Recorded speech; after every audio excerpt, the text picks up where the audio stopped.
예수님은 십자가 지시기 전날 그 마지막 유월절 만찬 석상에서 제자들 중에 3년을 동고동락했던 제자들 중에 배반자가 있을 것을 말씀하셨습니다. 그때 예수님의 마음은 얼마나 쓰리셨을까, 얼마나 괴로우셨을까. 그래서 성경은 심령이 괴로우셨다라고 말하고 있습니다. 그렇죠. 3년을 동고동락했던 제자들 중에 배반할 자가 있다라는 그 사실을 말씀하신다라는 거 얼마나 괴로우셨을까, 얼마나 괴로우셨을까. 너희가 깨끗하나 다는 아니다. 내 떡을 먹는 자가 내게 발꿈치를 들었다. 너희 중 하나가 나를 팔리라. 연거푸 계속해서 배반자가 있을 것을 말씀하셨습니다. 자, 이 말씀을 듣고 있던 베드로는요, 어떤 마음이었을까요? 어떤 생각을 했을까요? 그 베드로의 성격답게 아마도 어떤 니은 오 미음이야 했을 겁니다. 누구야 도대체? 네, 안 그럴까요? 도대체 누구야? 예수님이 3번이나 얘기하시는 거 보니까 확실하네. 누구야 도대체? 내 손에 잡히기만 해봐라. 이런 마음이었을 겁니다. 베드로의 그 성정상, 성격상. 그런데요, 잠시 후면 몇 시간 뒤면 자신이 예수님을 모른다고 3번이나 부인하며 저주하고 맹세까지 하게 될 줄을 꿈에라도 생각했을까요? 꿈에라도 생각했을까요? 신앙의 진위 여부, 믿음의 가치가 드러나는 때는 평소가 아니라 결정적인 순간이라는 겁니다. 지금 예수님을 잘 믿고 따르는 우리도 결정적인 순간에 가룟 유다처럼 사탄의 술수에 놀아날 수 있다라는 겁니다. 결정적인 순간에 예수님의 수제자 베드로처럼 예수님을 모른다라고 부인할 수 있다라는 사실입니다. 예수님이 잡혀가실 때 나 혼자 살겠다고 도망칠 수 있다라는 겁니다. 평상시에는 아무 문제 없을 때는 주님을 따라갑니다.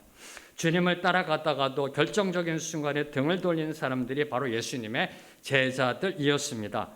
평상시에는 세상 사람들과 다른 것 같이 행동하다가 결정적인 순간에는 세상 사람들과 별반 다를 것 없이 행동한 사람들이 예수님의 12제자였던 겁니다. 저와 여러분도 우리도 베드로처럼 12제자처럼 예수님을 버리고 부인할 수 있습니다. 여기서부터 저희들이 여기서부터 출발하여 오늘의 말씀을 받아야 한다는 겁니다.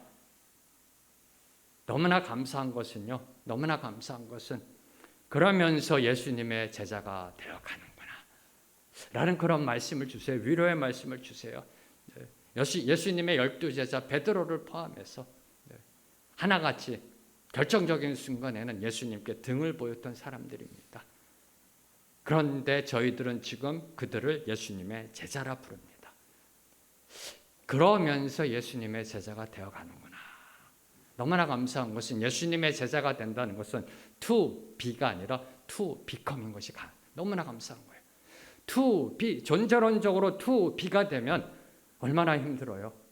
내가 볼 때 난 아닌 것 같은데 결정적인 순간에 나도 등을 돌리는데 근데 to become 얼마나 감사해요.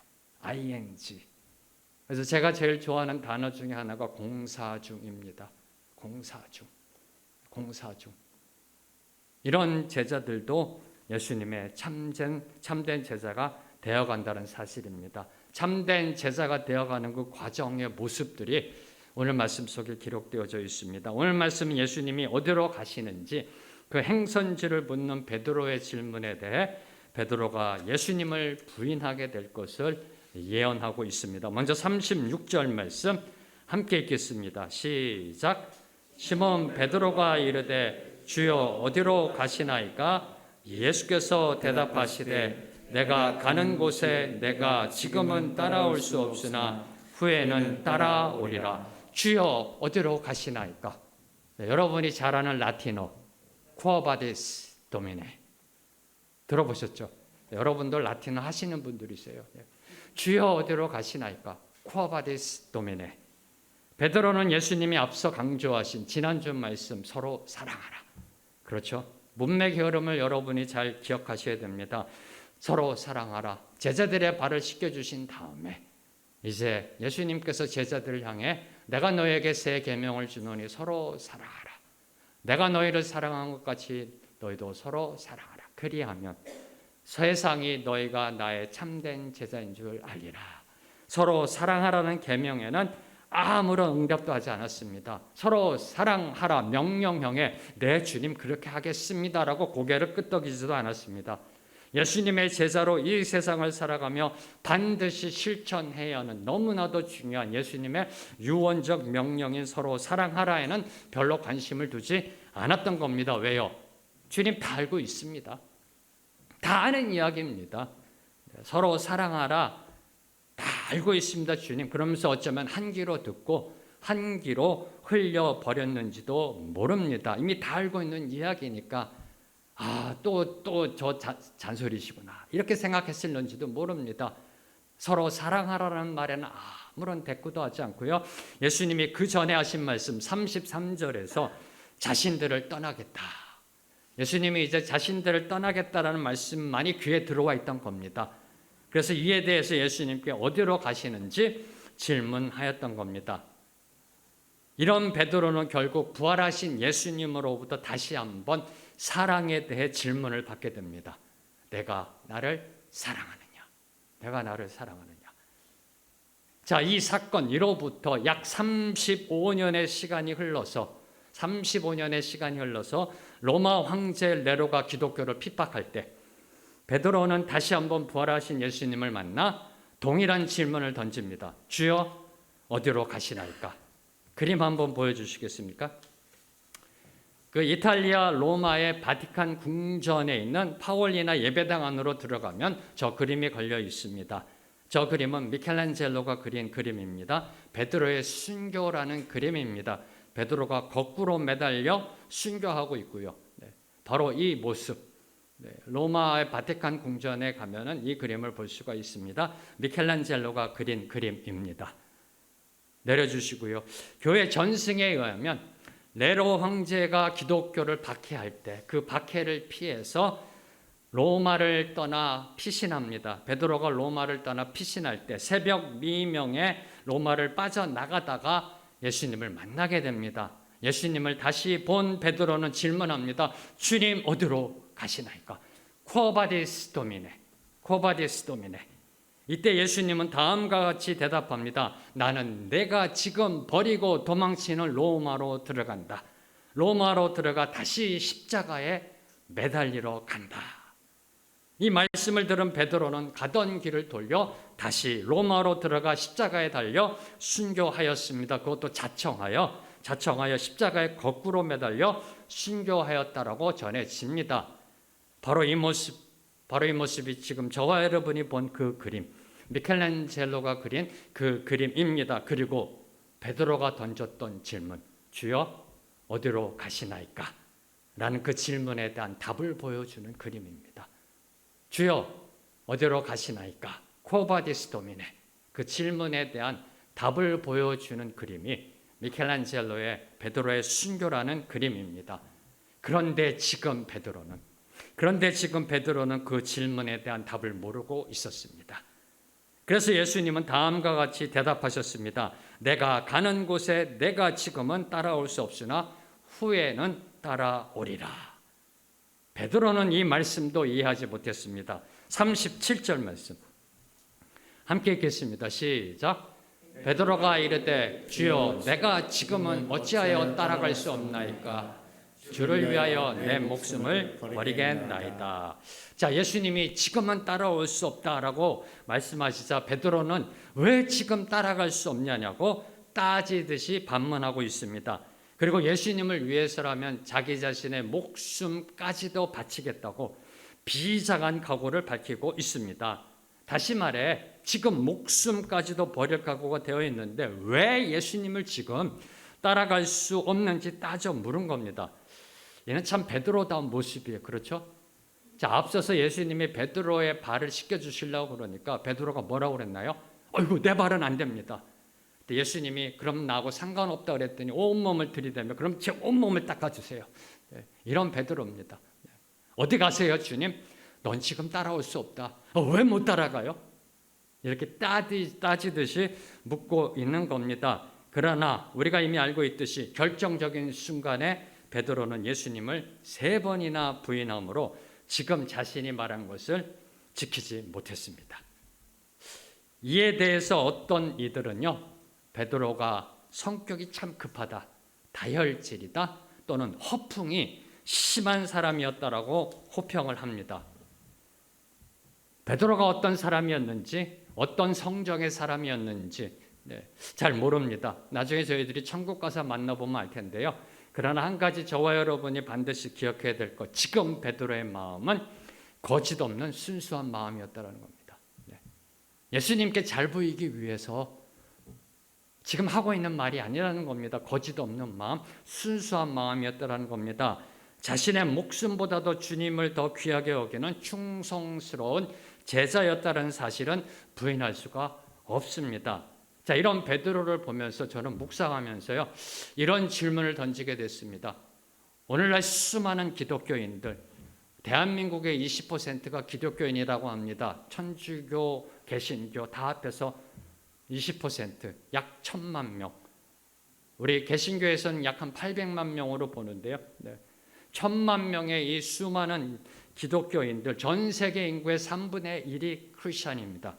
그 수많은 기독교인들 중에 주님을 위해 목숨까지 내놓겠다고 말하는 사람은 과연 얼마나 될까요? 오늘 베드로처럼 수많은 기독교인들 중에 주님을 위해 목숨까지 내놓겠다라고 말하는 사람은 과연 얼마나 될까요? 그러면서 또 다른 질문을 던지게 됐습니다. 그러면 주님을 위해서라면 목숨이라도 내놓을 것 같은 각오로 예수님을 믿는 사람들 중에 과연 예수님을 올바로 제대로 따라가고 있는 사람은 과연 얼마나 될까? 이 두 가지 질문을 던지게 되었던 겁니다. 다시 한번 말씀드립니다. 수많은 기독교인들 중에 오늘 베드로처럼 주님, 내 목숨 바치겠습니다라고 말하는 사람은 과연 얼마나 될까? 그렇게 말하는 사람 중에 예수님을 제대로 따라가는 사람은 과연 또 얼마나 될까? 얼마나 될까? 지금도 사람들은 베드로처럼요. 지금도 베드로처럼 사람들은 자꾸 예수님을 위하여 무엇인가를 하려고 합니다. 그 주신 은혜 너무 감사하여 목숨까지 내놓으면서 무엇을 하려고 합니다. 여기에 문제가 있다는 겁니다. 여기에 늘 항상 여기에 문제가 있습니다. 주님이 원하시는 것은요. 주님이 원하시는 것은 주님을 위하여 무엇인가를 하려는 사람이 아니라는 겁니다. 주님이 원하시는 것은 주님이 그를 통해 무엇인가를 할 수 있는 사람. 새벽도 아닌데 조금 이해가 안 되세요? 예수님을 위해 무엇인가를 하려고 하는 사람, 내가 예수님을 위해 무엇인가를 하려고 하는 사람이 아니라 주님이 원하시는 사람은 주님이 그를 통해 무엇인가를 할 수 있는 사람. 이런 사람을 주님은 원하고 계신다는 겁니다. 베드로는 주님이 가시는 길이라면 목숨까지 걸며 주님을 따르겠다라고 장담하였습니다. 야, 이런 제자가 있으면 그 스승 얼마나 좋을까요? 그렇죠? 아니세요?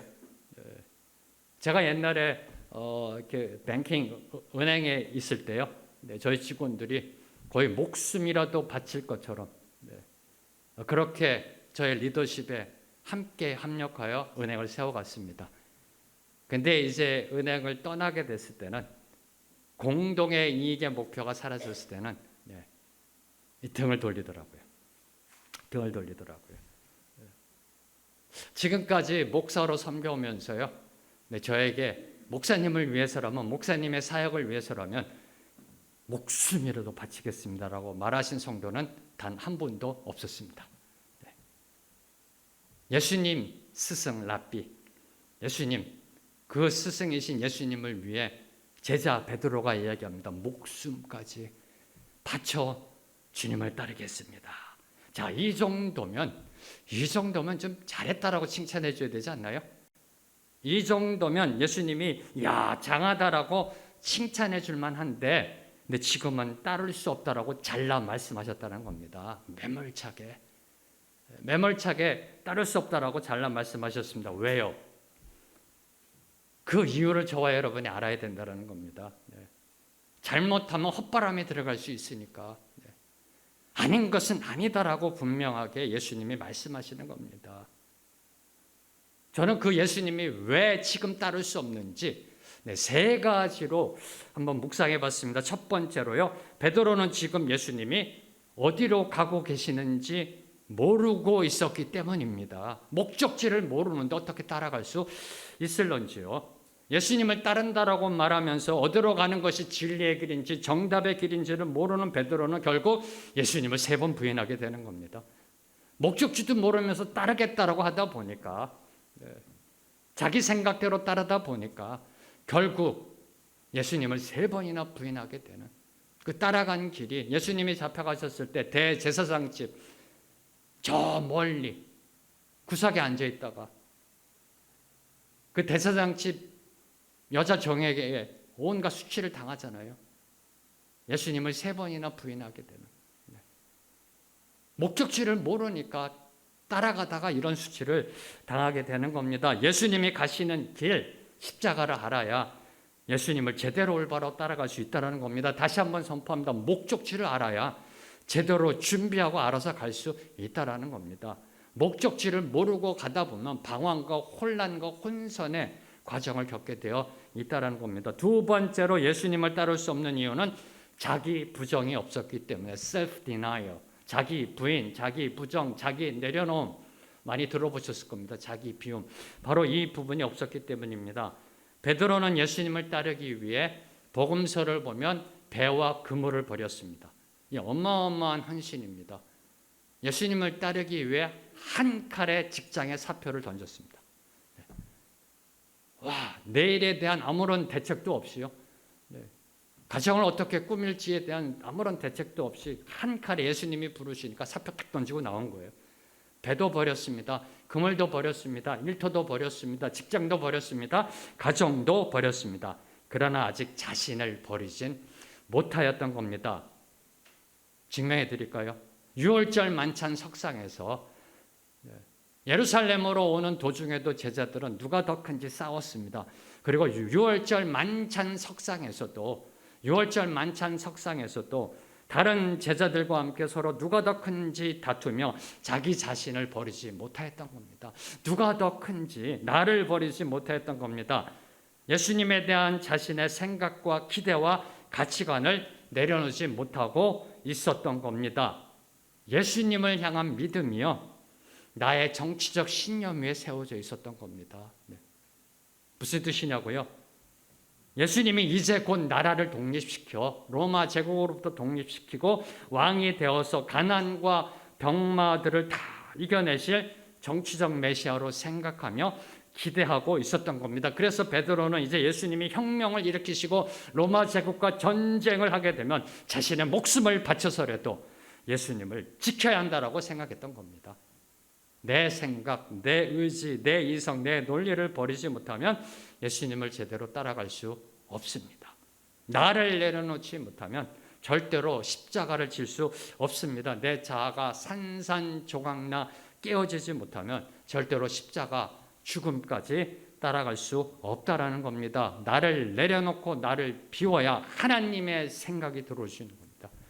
내 생각을 비워야 하나님의 생각이 들어오게 되는 겁니다. 자, 세 번째로는 십자가의 길은 내 의지로, 인간의 의지로 갈 수 있는 길이 아니기 때문에, 주님 왜 지금 따라갈 수 없습니까? 목숨이라도 바치겠습니다. 인간의 의지로는 절대 갈 수 있는 길이 아니기 때문입니다. 그 길은,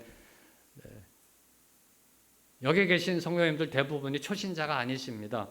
신앙 경력 10년, 20년, 40년, 3대째 다 아시잖아요. 쉬우세요? 아니잖아요. 인간의 의지로는 갈 수 있는 길이 아니기 때문입니다. 성령의 역사가 임해야 골고다 언덕의 죽음까지 예수님을 따라갈 수가 있습니다. 제정신인데 어떻게 목숨 내나요? 성령이 임해서 제정신이 아니어야 돼요. 그래야 예수님을 따라갈 수 있다는 겁니다. 지금은 아직 베드로에게 성령이 임하시기 전이어서 예수님을 따라갈 수 없었던 겁니다. 다시 선포합니다. 그 길은 내 의지대로 가는 게 아닙니다. 그 길은 내 신앙에 따라 가는 길이 아닙니다. 그 길은 내 믿음에 의해서 가는 길이 아니라는 겁니다. 그 길은 오직 성령의 이끄심, 성령의 이끄심에 의해서 가는 길이라는 겁니다. 그래서 예수님이 선포하신 겁니다. 후에는 따라오리라. 지금은 나를 따라올 수 없다. 그러나 후에는 따라오리라. 저는 이 부분을 묵상하면서요, 설교가 길어지더라고요. 네, 그래서 다음 주까지 계속해서 한 번 더 설교를 합니다. 본문 말씀 갖고요. 네. 다음 주 설교 제목은 후에는 따라오리라. 후에는 따라오리라. 네. 후에는 따라오리라. 무슨 뜻이에요? 후에 성령이 임하시면 따라오게 될 것이다라는 의미입니다. 후에 성령이 임하시면 따라오게 될 것이다. 성령의 조명하심으로, 성령의 깨닫게 하심으로 십자가를 보게 된다는 겁니다. 십자가를 알게 된다는 겁니다. 하나의 종교적 액세서리로 여겼던 십자가가 어느 날 갑자기 성령에 의해서 깨닫게 되는 겁니다. 진리로 보이기 시작하는 겁니다. 생명으로 보이기 시작하는 겁니다. 정답으로 보이기 시작하는 겁니다. 그리고 이 십자가가 나를 향한 하나님의 사랑이 느껴지기 시작하는 겁니다. 나를 향한 그분의 은혜가 뼛속까지 느껴지게 되는 겁니다. 그 사랑과 은혜의 깊이와 넓이를 깨닫게 되고 감동하고 감사하게 되는 겁니다. 그때 주님을 골고다 언덕의 죽음까지 따라갈 수 있는 겁니다. 바로 이 말씀하신 게 후에는 따라오리라. 후에는 따라오리라. 여기서 주목하는 것, 따라오리라는 단순한 미래 추측이 아닙니다. Not maybe, maybe가 아니라요, should. 반드시 이루어질 것을 말씀하시는 확정적 예언입니다. 따라오리라. 그래서 저는 감사한 거예요. 주님이 만약에 베드로에게 야, 너 잘하면 후에는 따라올 수도 있어 그랬으면 이게 얼마나 힘들어요. 따라가지 못할 수도 있다는 거 아니에요. 가장 비참한 거 아니에요. 교회 나와서 예수님 믿고 신앙생활 하는데 나중에 봤더니 못 따라갔어. 저 지옥 가 있어요. 얼마나 비참해요, 그 인생. 그렇죠? 이왕 예수님 믿었으니 제대로 된 길 가서 성경에 말하고 있는 영생의 축복 받아야 되잖아요. 이왕 교회 나오니까. 근데 예수님 만약에 후에는 따라올 수도 있을 거야 그랬다면은요, 이게 너무 불안한 거예요. 근데 예수님 말씀하십니다. 후에는 따라오리라. 확정적 예언. 후에는 따라오리라. 저와 여러분을 향해서도 오늘 주님이 말씀하십니다. 후에는 따라오리라. 따라오리라. 네. 예수님의 예언대로 오순절날 성령이 임한 후에 베드로는 예수님을 따라가기 시작합니다. 예수님만을 바라보며 나아갑니다. 산헤드린 공회에 나아가서 또 사람을 좋게 하랴, 하나님을 좋게 하랴, 목숨 걸고 복음을 지켜입니다. 예수님이 맡기신 사명을 30년 이상 신실하게 수행한 다음에 예수님의 뒤를 따라 십자가 지고 갔습니다. 저와 여러분이 조금 아까 본 그림처럼 그렇게 예수님을 따라 십자가를 지고 갔습니다. 이제 38절을 보면은 예수님은 목숨까지 버리고 주를 따르겠다라는 베드로에게 청천벽력과 같은 말씀을 선포하십니다. 주님 어디로 가시는지요? 코바디스 도미니에.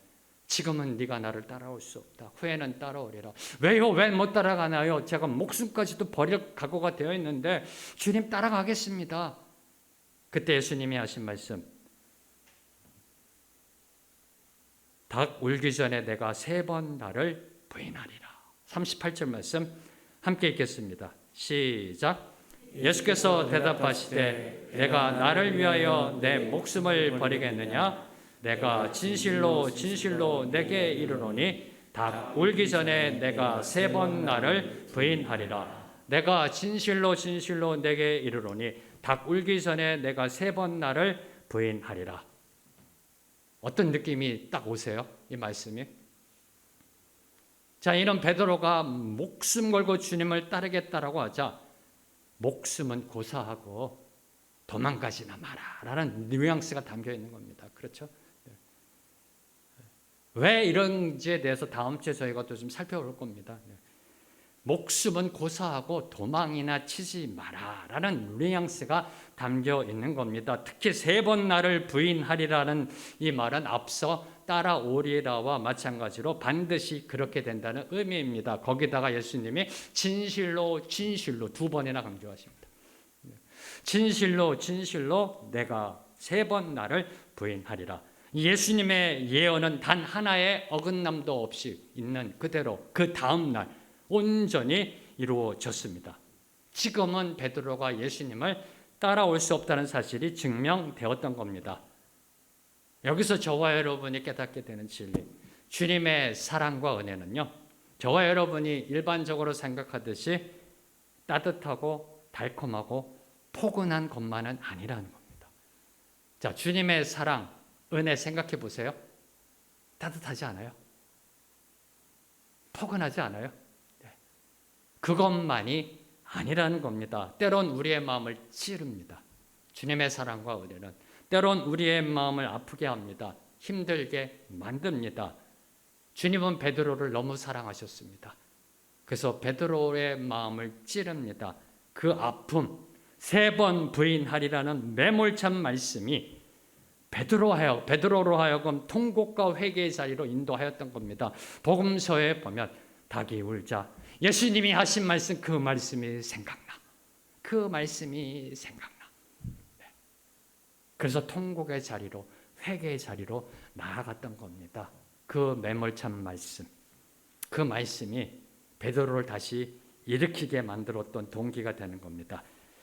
자, 그러면 지금 3번 부인하리라라는 예수님의 선포를 들었을 때 베드로는 어떤 마음이었을까요? 자, 생각해 보세요. 예수님은 계속해서 연거푸 3번이나 배반자가 있을 것을 말씀하셨습니다. 깨끗하나 다는 아니다. 내 음식을 먹는 자가 뒤꿈치를 들었다. 너희 중에 하나가 나를 팔 것이다. 베드로 어떤 생각이요? 도대체 어떤 니은오 미우며 내 손에 잡혀만 봐라. 누구야 도대체? 11명의 제자들을 바라보면서 누굴지 하면서 아마 속으로요. 저 니은오 미음인가? 아니면 저 니은오 미음인가? 그랬을 겁니다.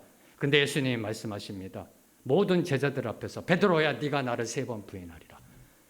다른 제자들은 누구라고 생각했을까요? 그 배반자가? 수군. 베드로야?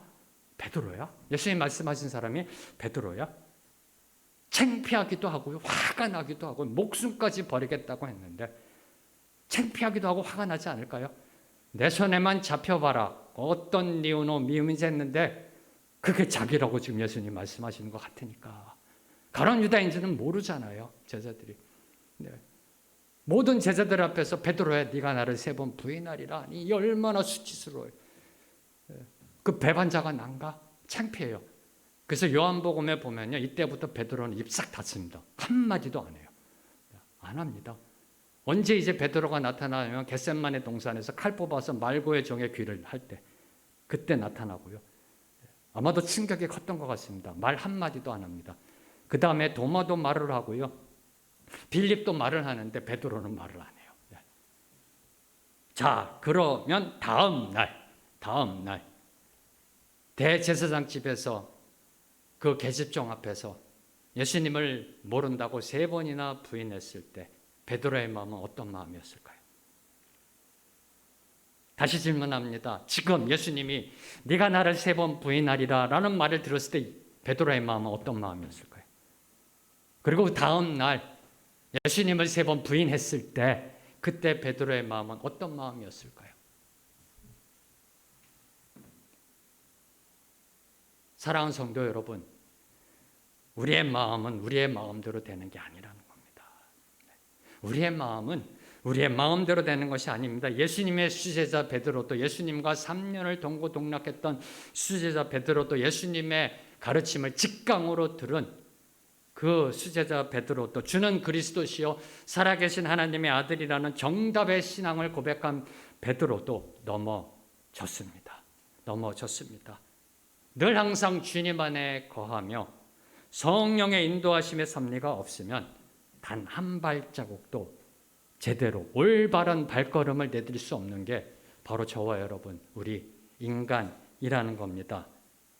여기서 저와 여러분이 절대 놓치지 말아야 할 것, 반드시 묵상하고 넘어가야 될 것.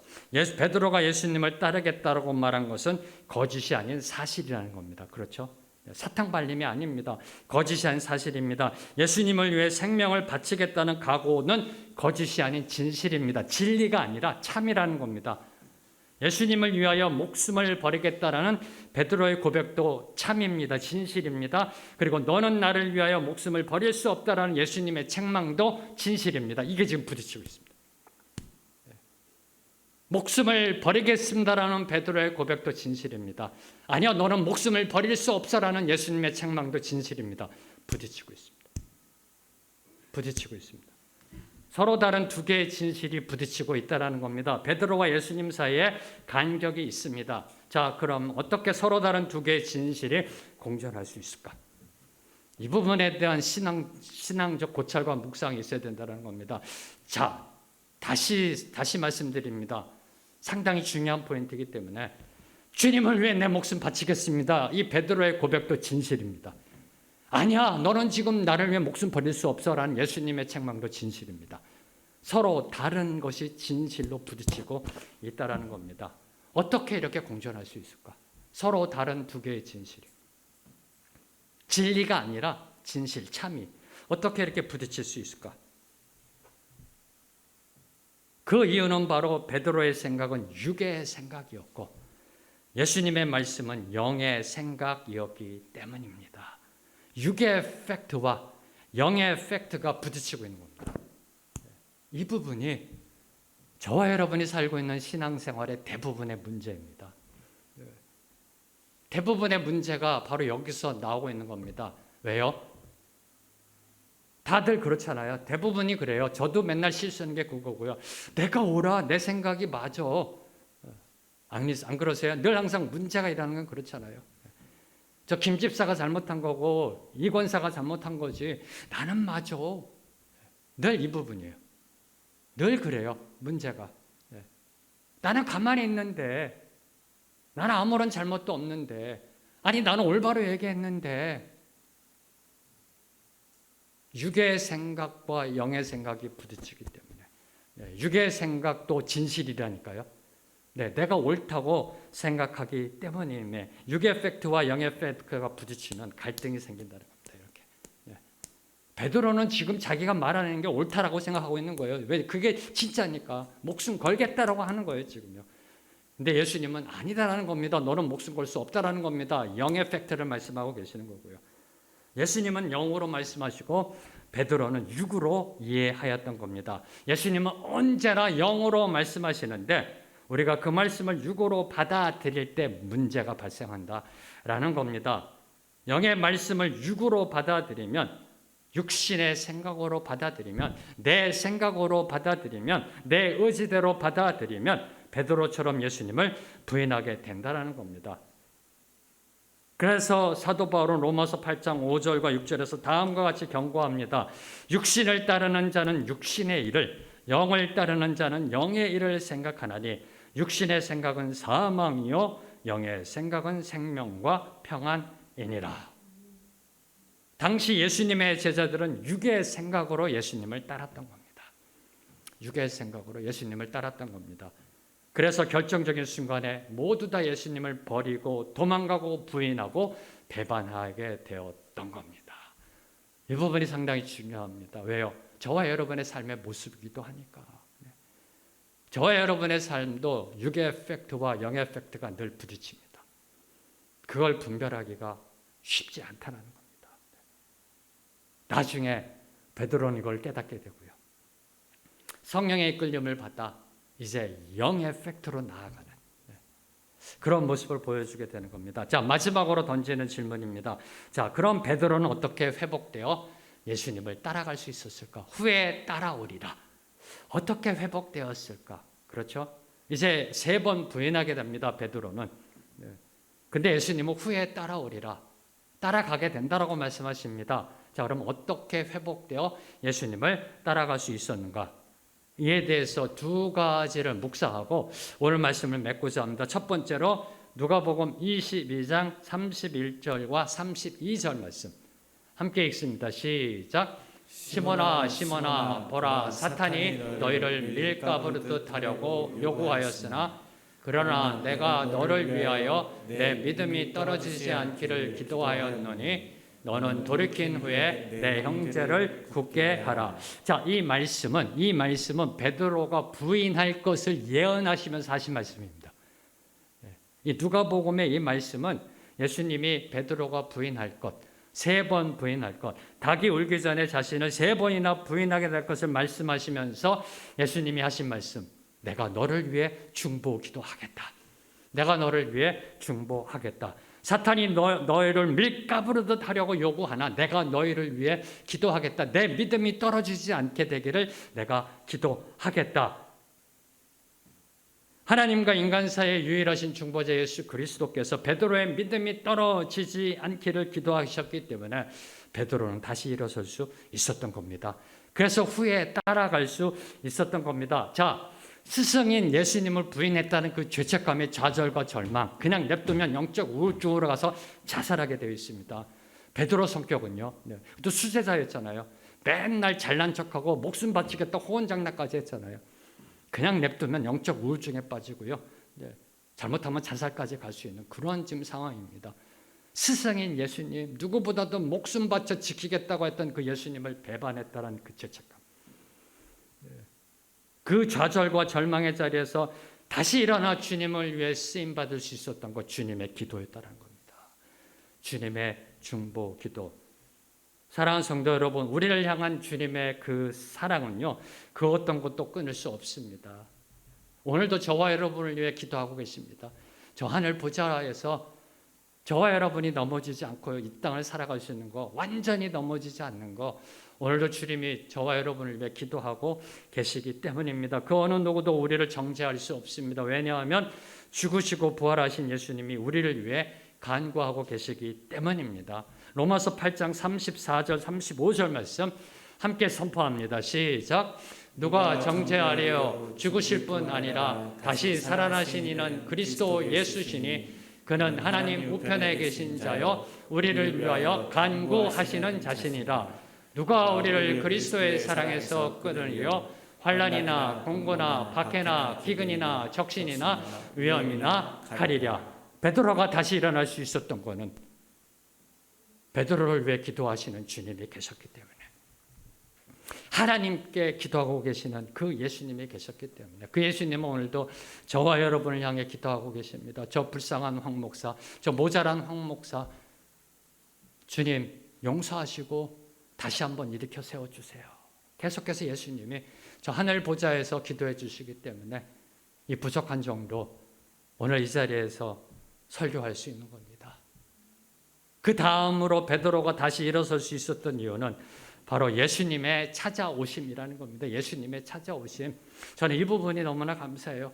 자, 만약에 여러분이 예수님이라면 자신을 모른다고 배신한 사람, 그렇게 믿었던 사람이 배신한다면 그 사람 다시 보고 싶으세요? 그 사람 다시 보고 싶으세요?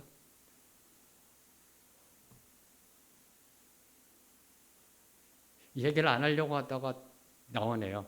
제가 옛날에 은행에 있을 때 이제 그 은행이 청산되고 제가 상당히 아끼고 정말 모든 걸 좀 더 신경 써서 뭐 보너스 쓰고 뭐고 더 챙겨줬던 분. 이제 교회가 은행이 청산되고 딱 문 닫으니까 입 싹 닫더라고요. 다시 얼굴 보고 싶지 않더라고요. 아, 이게 인간이구나. 이게 인간. 그렇게 잘해줬는데. 그렇게 잘해줬는데. 마지막에 조금 한 가지가 서운한 게 있었거든요. 근데 그 사람한테만 다 이렇게 해줄 수가 없어서 골고루 이렇게 그 매니저들에게 베네핏을 나눠줘야 되니까. 이게 인간이구나. 이게 인간. 다시 얼굴 그 얼굴 보고 싶으시겠어요? 여러분요? 그렇게 믿었는데 뒤에서 뒤통수 친다면, 뺨을 맞고 온갖 수욕을 당하고 있는 고통 가운데서요, 눈이 마주쳤어요. 그런데 나를 모른다라고 배신을 하고요, 지 이름 걸고 저주하면서 모른다라고 그렇게 하고 배신한 사람, 여러분 같으면 어떻게 갚아주시겠어요? 어떻게 하시겠어요? 저거 그냥 냅두면 안 돼. 배은망덕한 니은 오 미움, 은혜도 모르는 짐승 같은 니은 오 미움. 안 그럴까요? 그게 인간의 마음이잖아요. 근데 예수님은 자신을 모른다라고 그 뺨을 맞는 자리에서도 눈이 마주쳤는데도, 그러면 좀 베드로 같으면 일어나서 나와야 되잖아요. 이런 감이 어찌 내 스승을 때려, 그러면서 눈이 마주쳤는데도 자신을 부인하고 배반했던 베드로를 찾아오셔서 왜 나를 부인했냐라고 호통치지 않으셨다는 겁니다. 네가 나한테 그럴 수 있어? 다른 제자는 몰라. 너 베드로 그러면 안 되지. 나한테 내가 너를 얼마나 아꼈는데, 너 사고 칠 때마다 내가 다 챙겨주고 뒤에서 네 권위 세워주고 그랬었는데 네가 나한테 그럴 수 있어? 그러면 안 되지 라고 하지 않으셨다는 거예요. 베드로를 찾아가십니다. 그리고 이렇게 질문하십니다. 네가 나를 사랑하느냐? 네가 나를 사랑하느냐? 그리고 내 양을 치라. 내 양을 치라. 얼마나 감사한지요. 얼마나 감사한지요. 자격 없는 자를 사랑으로 품어주시고, 사랑으로 품어주신 것도 감사한데 하나님 나라의 일을 맡겨요. 와, 이게 감사한 거 아니에요? 저와 여러분 아무 자격고 공로 없습니다. 그냥 내버려 두면은 영벌의 저주를 받게 돼 있는 사람들인데 구원해 주셔서 얼마나 감사해요. 구원해 주신 것도 감사한데 하나님의 나라의 일, 하나님 다 알아서 하실 수 있는데 우리 보고 좀 맡아서 하래요. 이야, 이건 믿으신다라는 거, 이건요. 얼마나 감사해요. 예수님은 베드로를 사랑으로 품으시며 다시 한번 기회를 주시고 주님의 일을 맡기셨어요. 저거 믿을 놈 못 돼, 이제. 안 돼, 빼. 그냥 어차피 그냥 받아는 좋지만은 저 한직에 냅둬가 아니라 다시 내 양을 치라. 내 양을 치라. 바로 이 사랑이 베드로를 다시 일으켰던 겁니다. 바로 이 사랑으로 인해 베드로는 후에 예수님을 따라갈 수 있었던 겁니다. 자, 이제 오늘 말씀을 끝맺으면서요, 저는 결론을 이 찬양으로 내렸습니다. 어떻게 결론을 내릴까 하다가 제 눈에 들어온 찬양이요, 주의 길을 가리라는 찬양이었던 겁니다. 이는 베드로의 질문, 주여 어디로 가시나이까? 코바디스 도미니에 대한 우리의 답입니다. 주여 어디로 가시나이까에 대한 우리의 답, 주의 길을 가리. 주의 길을 가리. 오늘 말씀의 결론입니다. 왜 오늘도 우리를 위해 중보하시는 주님, 오늘도 우리를 사랑으로 품어주시는 주님, 주님이 가신 그 길을 따라가는 것이 우리의 마땅한 의무이기 때문입니다. 그 길 따라가겠다라고 결단하며 함께 찬양으로 나아갑니다. 주의 길을 가리.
묵상하면서 나는 이 길을 가리라라고 결단하며 나아가게 되기를 소망합니다. 저도 개인적으로 그냥 멈추고 싶을 때 주님 여기까지 하면 안 될까요? 여기까지만 하고 가겠습니다 할 때마다 늘 항상 묵상했던 찬양이 이 찬양입니다. 나는 주의 길을 가리. 주의 어디로 가시나이까? 이 질문에 대한 우리의 답은요, 주의 길을 가리가 되어야 한다라는 겁니다.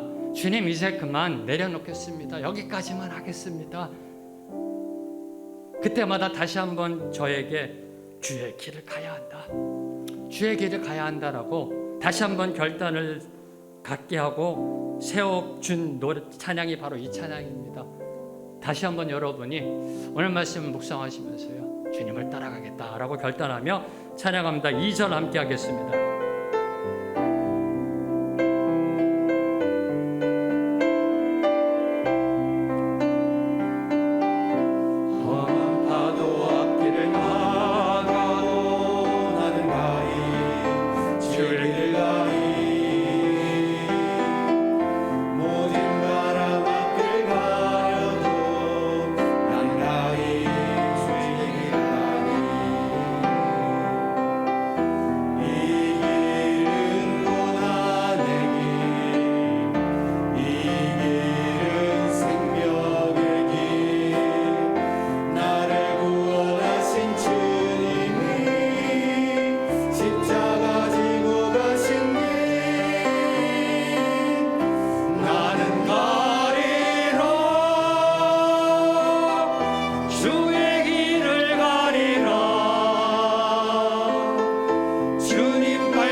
주님 감사합니다. 우리에게 말씀으로 위로하시고 일으켜 세워주심에 감사합니다. 주여 어디로 가시나이까?